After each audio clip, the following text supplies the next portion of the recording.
1788 সালে ফরাসি অভিযাত্রী জা ফ্রাঁসোয়া দে গ্যালপ কাউন্ট দে লা পেরুজ যখন এই অঞ্চলে পা রাখেন তখন থেকে এর নামকরণ করা হয় লা পেরুজ। এই এলাকার ঐতিহাসিক ঘর ও জাদুঘর অতীতের স্মৃতি বিজড়িত এবং দর্শকদের জন্য একটি প্রিয় গন্তব্য। সমুদ্র সৈকতের আকর্ষণ। লা পেরুজের সাদা বালুময় সৈকত এবং প্রাকৃতিক ক্লিফ টপ ট্রেল সিডনির সবচেয়ে সুন্দর সমুদ্র দৃশ্য প্রত্যক্ষ করা যায়। ক্যাম্প কোভ এবং লিটল বের মতো স্থানগুলো স্নোরকেলিং ও ডাইভিং এর জন্য উপযুক্ত। পর্যটকদের সুবিধা। লা পেরুজ পর্যটকদের জন্য রয়েছে বিভিন্ন ধরনের সুবিধা। এখানে রয়েছে বেশ কিছু ক্যাফে, রেস্তোরাঁ ও পিকনিক স্পট। পর্যটকেরা এখানে বসে নির্জনে প্রকৃতি উপভোগ করতে পারেন। লা পেরুজ সিডনির এমন একটি গন্তব্য যা প্রাকৃতিক সৌন্দর্য ও ঐতিহাসিক গুরুত্বের সঙ্গে মিশে আছে। এটি সিডনিতে বিদেশ এবং অস্ট্রেলিয়ার বিভিন্ন শহর থেকে আগতদের জন্য একটি অত্যন্ত আকর্ষণীয় স্থান এবং ভ্রমণ গন্তব্য। লা পেরুজের আদিবাসী জনগোষ্ঠী।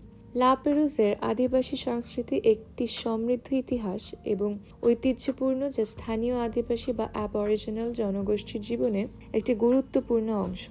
লা পেরুজ হল সিডনির অন্যতম প্রাচীন আদিবাসী সম্প্রদায়ের নিবাস। লা পেরুজের আদিবাসী জনগোষ্ঠী, বিশেষ করে গাদিগাল এবং বিরোজিগাল জনগোষ্ঠীর লোকেরা হাজার হাজার বছর ধরে এই অঞ্চলে বসবাস করছে। তাদের জীবনযাত্রা ও সংস্কৃতি সমুদ্র ও স্থানীয় প্রাকৃতিক সম্পদগুলোর উপর নির্ভরশীল ছিল। আদিবাসীদের সাংস্কৃতিক কার্যক্রম। আদিবাসী জনগোষ্ঠীর লোকেরা বিভিন্ন ধরনের সাংস্কৃতিক কার্যক্রমের মাধ্যমে তাদের ঐতিহ্যকে বজায় রাখে। এর মধ্যে রয়েছে নৃত্য ও সঙ্গীত। ঐতিহ্যবাহী নৃত্য ও সঙ্গীতানুষ্ঠান আদিবাসী সংস্কৃতির একটি গুরুত্বপূর্ণ অংশ। এগুলো প্রায় বিশেষ অনুষ্ঠান ও সাংস্কৃতিক অনুষ্ঠানগুলোতে অনুষ্ঠিত হয়। কাহিনী বলা।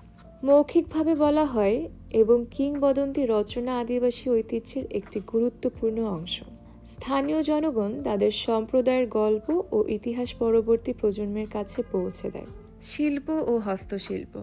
আদিবাসী শিল্প ও হস্তশিল্প তাদের সংস্কৃতির অন্যতম প্রতীক। এখানে স্থানীয় জনগণের হাতে তৈরি বিভিন্ন সামগ্রী যেমন বুনন, খোদাই এবং চিত্রকর্ম তৈরি করে।